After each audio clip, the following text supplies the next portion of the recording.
भैया नौकरी नहीं करने दे रहे ये बीजेपी वाले। भैया तुम लोग चुप रहे ना, तुम चुप रहो, इधर आ जाओ। मैं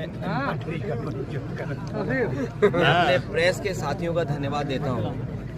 मैं अपने प्रेस के साथियों का धन्यवाद देता हूँ कि आप लोग इतने कम समय पर मेडिकल कॉलेज में हमारे साथ खड़े हैं। यहाँ पे कुछ साथी होंगे जो पिछले कई वर्ष पहले मैं आया था यहाँ पर, और यही कार्डियोलॉजी और इसी डिपार्टमेंट के आसपास मैंने खुद बिल्डिंगें देखी थी।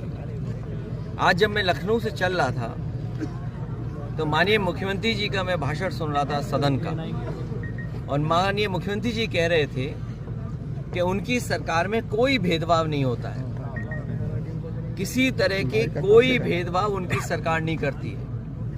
और मुझे मुश्किल इस बात की आती है कि कभी कभी मैं सोचता हूँ कि जो व्यक्ति शपथ लेता हो, जो शपथ लेता हो, वो समाजवाद के बारे में ना समझता हो। उन्हें कम से कम बाबा साहब भीमराव अम्बेडकर जी का दिया हुआ संविधान, उसके प्रियम्बल को दोबारा पढ़ना चाहिए।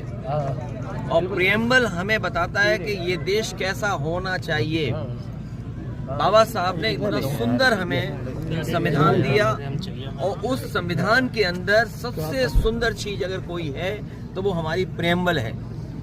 और प्रियम्बल में डेमोक्रेटिक, जहाँ लोकतंत्र, समाजवाद और सेकुलरिज्म की बात हुई है। हमारे मुख्यमंत्री ने शायद कभी संविधान के पन्ने भी नहीं पलटे होंगे। जो बात ये कहते थे कि कहीं भेदभाव नहीं होता है, उनका भेदभाव इस कार्डियोलॉजी डिपार्टमेंट के आसपास दिखाई दे रहा है। वर्षों पहले मैं आया था, ऐसा ही था, और आज भी ऐसा ही है। दोनों डिपार्टमेंट में ताले लगे हैं। एक जगह और ताला मैंने देखा, मॉड्यूलर ओटी में, जहां अन्य ओटी हैं, एक मॉड्यूलर ओटी भी है, उसमें भी ताला है। सोचिए, ताले इसलिए हैं क्योंकि भेदभाव की नजर से वो देखते हैं।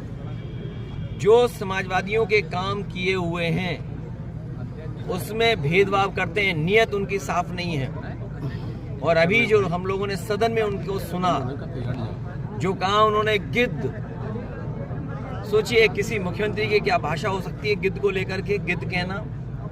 मैं समझ नहीं पा रहा हूँ गिद्ध किसको कह रहे हैं। सरकार गिद्ध है